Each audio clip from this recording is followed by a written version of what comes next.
মোৰ মৰমৰ ছাত্ৰ ছাত্ৰীসকল, আজি আমি অষ্টম শ্ৰেণীৰ গণিত অনুশীলনী 3.1 4 নম্বৰৰ 1, 2 আৰু 3 এই তিনিটা গণিত কৰিম। তো 4ৰ যিটো 1 নম্বৰ গণিত আছে তাতে এটা পঞ্চভুজৰ আমাৰ ছবি দিয়া আছে। এই পঞ্চভুজৰ ভিতৰৰ যিকেইটা এংগেল বা কোণ সেইকেইটাৰ মাপ দিয়া আছে। ইয়াতে চোৱা, কোণ এটা এ, তাৰপিছতটো আছে 115, তাৰপিছতটো আছে 95, তাৰপিছতটো আছে 105, তাৰপিছতটো আছে 120। এ যিটো অন্তকোণ আছে সেইটোৰ মাপ উলিয়াব লাগে। তো এইটো কৰাৰ কাৰণে আমি কি কৰিম? ফাৰ্ষ্টত A plus 115 plus 95 plus 105 plus 120 এই গোটেইকেইটা প্লাছ কৰিব লাগিব। তো এইটো সমাধানৰ কাৰণে ফাৰ্ষ্টত মই সলিউশ্যনটো লিখি ল'লোঁ আৰু যিটো আমাৰ ছবি দিয়া আছিল সেই ছবিটো আগতে ড্ৰ কৰি লৈছোঁ। সময়টো আমাৰ ছেভ হ'ব। তো ইয়াতে কি কৰিম?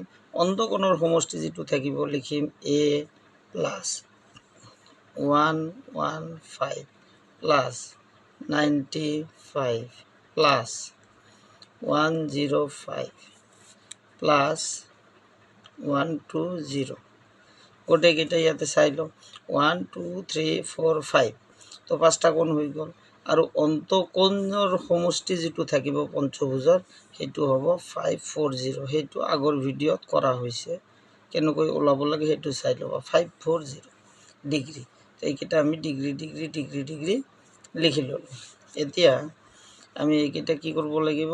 প্লাছ কৰিব লাগিব। তো এ প্লাছ অলপ চিজিল কৰিলেও সোনকালে হ'ব। 115ৰ লগত আমি কি প্লাছ কৰিম? 120 প্লাছ কৰিম আৰু 95ৰ লগত 105 প্লাছ কৰিম।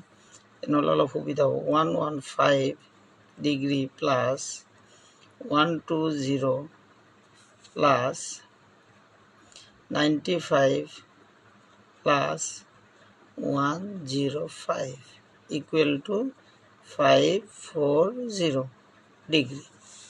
এতিয়া এ প্লাছ 115 প্লাছ 120 যদি হয় তো গোটেইকেইটা প্লাছ কৰিলে আমাৰ কি হ'ব? 2,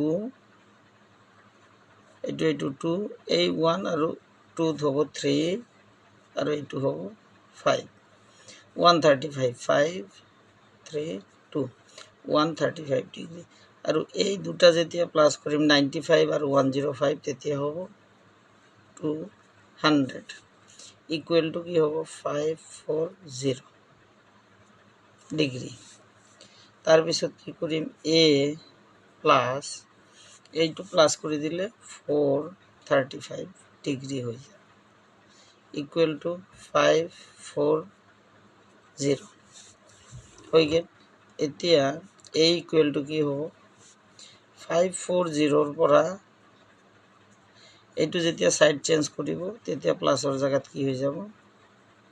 minus equal to A equal to 540ৰ পৰা এইটো যদি মাইনাছ কৰোঁ ইয়াতে আহিব 5, ইয়াতে আহিব 0 আৰু ইয়াতে আহিব 1।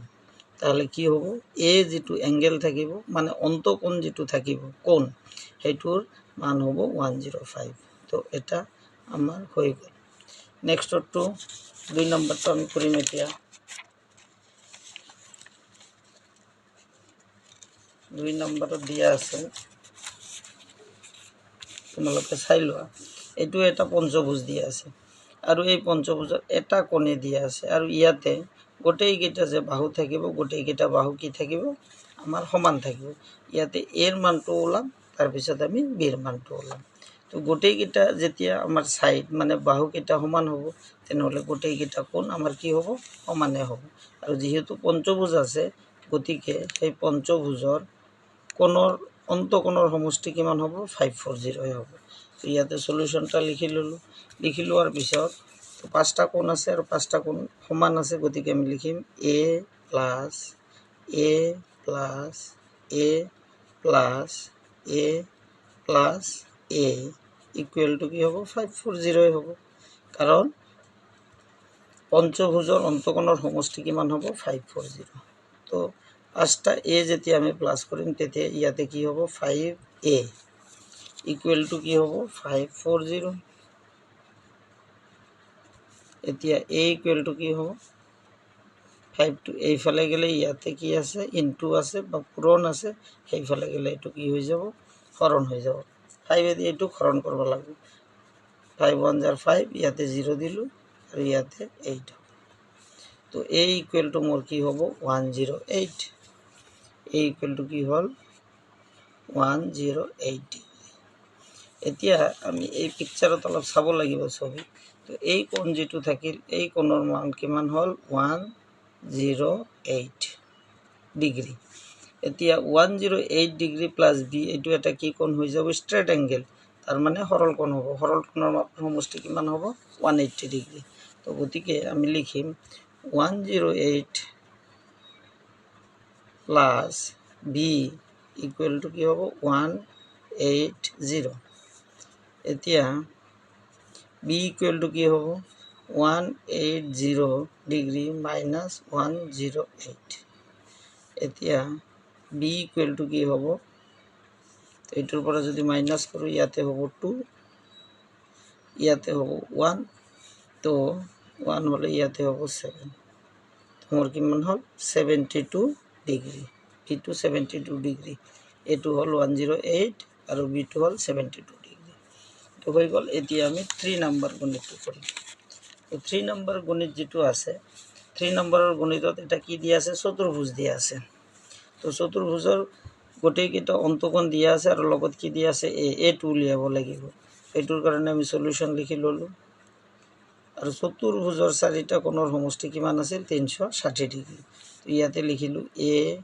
Plus 70 plus 80 plus 60 equal to কিমান হ'ব 360 এতিয়া গোটেই কেইটা প্লাস কৰিম আমি a প্লাস 70 প্লাস এটা যোগ কৰিলে কিমান হ'ব 140 ইকুৱেল টু 360 ডিগ্ৰী হৈ গেল এতিয়া a প্লাস এই দুটা প্লাস কৰিলে কিমান হ'ব 210 ডিগ্ৰী ইকুৱেল টু 360 এতিয়া a ইকুৱেল টু কি হ'ব 360 মাইনাস 210 এতিয়া a ইকুৱেল টু কি হ'ব 0 6 এৰ পৰা 1 গেলে 1 তো কি হল a equal to 150 hall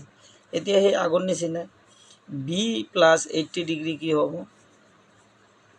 b plus 80 degree কি হ'ব এটো সৰল কোণ হ'ব বা স্ট্ৰেট এংগেল একে কথা ইংলিশত ক'ব 180 ডিগ্ৰী হ'ব আৰু b ইকুৱেল টু কি হ'ব 180 minus 80 equal to b equal to 100 degree তো a equal to আমার কি হল 150 আর b equal to কি হল 100 ডিগ্ৰী তোমালোকে কাইন্ডলি মোৰ চেনেলটো সাবস্ক্ৰাইব কৰি দিবা মোৰ চেনেলৰ নাম শৰ্টকাট টিচিং চেনেল